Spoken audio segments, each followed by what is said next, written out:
یہ روس اور یوکرین کی جو لڑائی ہے، جو جنگ ہے، اس سے جو فوڈ سیکیورٹی کی صورتحال ہے، پاکستان پر کیا اس کے اثرات آپ دیکھتے ہیں؟ رشیا اور یوکرین جو ہے دنیا میں 1/3 جو ویٹ کی مارکیٹ ہے انٹرنیشنل، یہ سپلائی کرتے ہیں گندم وہاں پر۔ جو گندم آنی تھی مارکیٹ میں وہ نہیں آ پا رہی ہے۔ یہ شارٹ سپلائی ہوگا۔ نومبر دسمبر میں پاکستان میں یہ 150 روپے کے جی آٹا بکے گا پاکستان۔ یہ روس اور یوکرین کی جو لڑائی ہے، جو جنگ ہے، اس سے جو فوڈ سیکیورٹی کی صورتحال ہے بڑی، اس میں جو انٹرنیشنل میڈیا بتا رہا ہے جو سچویشن ہے، تو ذرا اس کو ایکسپلین کریں، اور ہم پر کیا امپیکٹ ہوگا، پاکستان پر کیا اس کے اثرات آپ دیکھتے ہیں؟ جو بھی رشیا اور یوکرین کی جنگ کے بعد جو اثرات دنیا میں ہو رہے ہیں، ہمارا میڈیا جو ہے یہ شاید آپ نے واحد اینکر پرسن ہے اور آپ کا چینل ہے جہاں پر یہ چیزیں آپ نے سوال کیا اور میں اس کا جواب دے رہا ہوں۔ آپ یقین کریں کہ نہ ہمارے چینل کو پتہ، نہ ہمارے اینکر حضرات کو پتہ ہے کہ وہاں کیا ہو رہا ہے۔ ہم نے کنویں کا میڈک بنا دیا ہے اپنی قوم کو۔ دنیا میں ایسی ڈیولپمنٹ ہو رہی ہے۔ جارج سوروس صاحب نے، ہم جارج سوروس کا نام جانتے ہیں سب پاکستان، انہوں نے ڈیووس میں تقریر کرتے ہوئے کہا کہ third world war has already started. اس کو وہ تیسری عالمی جنگ سے اس کو کہہ رہے ہیں کہ جی تیسری عالمی جنگ وہاں شروع ہو چکی ہے، اور پاکستانی قوم خواب غفلت میں ایز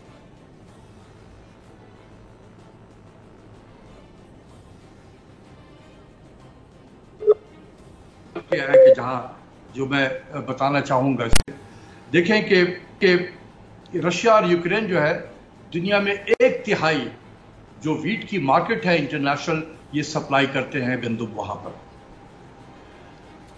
اور ایک جنگ سے متاثر ہوا ہے، دوسرے پہ سینکشن لگا ہوا ہے۔ تو یہ جو 30% دنیا میں جو گندم جو آنی تھی مارکیٹ میں وہ نہیں آ پا رہی ہے، جس کی وجہ سے گندم کی قیمت جو ہے عالمی منڈی میں اس کی قیمتیں بڑھ گئی ہیں، اور اس کی قیمت بڑھنے کی وجہ سے یہ ہوا ہے کہ پاکستان میں بھی تقریباً ابھی ہمیں economic coordination committee of the cabinet نے یہ اپروول دی ہے کہ ہم تقریباً 5 ملین ٹن گندم امپورٹ کریں گے۔ ہم ایوریج پرائس اگر میں لگا دوں کہ دیکھیں ابھی گورنمنٹ نے 500 ملین ٹنز کا ہاف اے ملین ٹن کا گندم کا ایک ٹینڈر جاری کیا، جس میں کافی بولی تو آئی ہے، لگی ہے۔ وہ تقریباً آن ایوریج $500 پر ٹن کے حساب سے پڑے گا پاکستان میں۔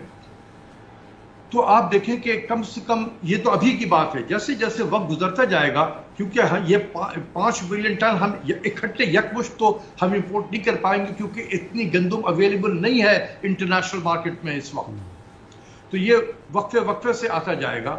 تو اگر میں ایوریج $500 پر ٹن بھی لگا دوں تو پاکستان کو کم سے کم $2.5 سے $3 بلین چاہیے ہوں گے یہ گندم امپورٹ کرنے کے لیے۔ تو سب سے پہلا سوال یہ ہے کہ کیا ہمارے پاس پیسہ ہے؟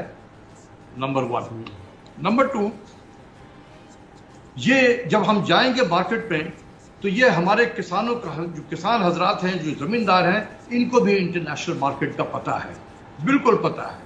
کیا ہوگا کہ آپ دیکھیں گے کہ یہ جو بڑے بڑے زمیندار جنہوں نے خرید کے رکھ لیا ہوتا ہے، اور یہ سپٹمبر کے بعد سے یہ فلور مل کو یہ گندم سپلائی کرنا شروع کرتے ہیں۔ پنجاب میں ایسے ٹائم پہ جب یہ گندم کی خریداری کا تھا تو ایک کوئی کریڈیبل گورنمنٹ ہی نہیں تھی وہاں پر، نہ ابھی بھی کوئی گورنمنٹ ہے وہاں پر۔ تو آئی ڈونٹ نو کہ پروکیورمنٹ کا ٹارگٹ اچیو ہوا ہے یا نہیں ہوا ہے، اللہ کرے کہ ہو گیا ہو اچیو۔ تو یہ ہم جب سپٹمبر سے شروع کریں گے سپلائی، تو آپ دیکھیں گے کہ یہ شارٹ سپلائی ہوگا فلور مل کو، اور قیمتیں بڑھنے شروع ہو جائیں گی، بڑھتے جائیں گی۔ اور میں نے جو رف کیلکولیشن کی ہے، یہ تقریباً نومبر دسمبر میں پاکستان میں یہ 150 روپے کے جی آٹا بکے گا پاکستان میں۔ 150 روپے کے جی پر کے جی، ٹھیک ہے۔ سبسکرائب کریں اور بیل دبائیں تاکہ کوئی خبر رہ نہ جائے۔